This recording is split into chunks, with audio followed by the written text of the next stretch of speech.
বর্তমান সময়ে আপনি যদি ১০,০০০ টাকার আশেপাশে স্মার্টফোন কিনতে চান তাহলে বাজারে কিন্তু তেমন কোনো ভালো অপশন খুঁজে পাবেন না। তবে আপনাদের জন্য আমরা সেরা দুটি স্মার্টফোন সাজেশন হিসেবে নিয়ে এসেছি।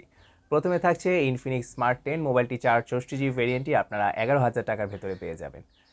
মোবাইলটির ডিসপ্লেতে 6.67 ইঞ্চির আইপিএস এলসিডি ডিসপ্লের সাথে 120 হার্জের রিফ্রেশ রেট থাকছে এবং মোবাইলটির ক্যামেরাতে রেয়ারে এবং ফ্রন্টের দুই দিকেই কিন্তু 8 মেগাপিক্সেলের শুটার ব্যবহার করা হয়েছে।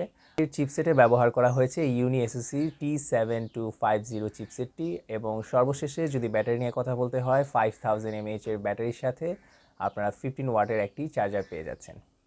এবার আমাদের লিস্টের দ্বিতীয় নাম্বারে যে মোবাইলটি রয়েছে সেটি হচ্ছে বেনকো V91C।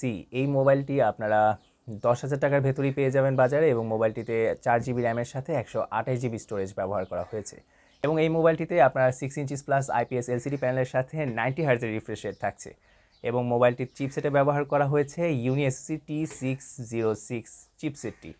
আর মোবাইলটির ক্যামেরা নিয়ে যদি আমরা কথা বলি তাহলে রেয়ারে 13 এবং ফ্রন্টে 8 মেগাপিক্সেলের ক্যামেরা শুটার পেয়ে যাবেন। আর সর্বশেষে 5000 mAh এর ব্যাটারির সাথে 18 ওয়াটের একটি চার্জার থাকছে। তো এই ছিল আজকে আমাদের ১০,০০০ টাকার ভেতরে থাকা সেরা দুটি স্মার্টফোন। যদি আপনাদের ভিডিওটি ভালো লেগে থাকে চ্যানেলটি সাবস্ক্রাইব করতে পারেন এবং এই মুহূর্তে আপনার হাতে কোন ফোনটি রয়েছে সেটিও কিন্তু কমেন্ট করে জানিয়ে দিতে পারেন। তো আজকে এখানে বিদায় নিচ্ছি। আল্লাহ হাফেজ।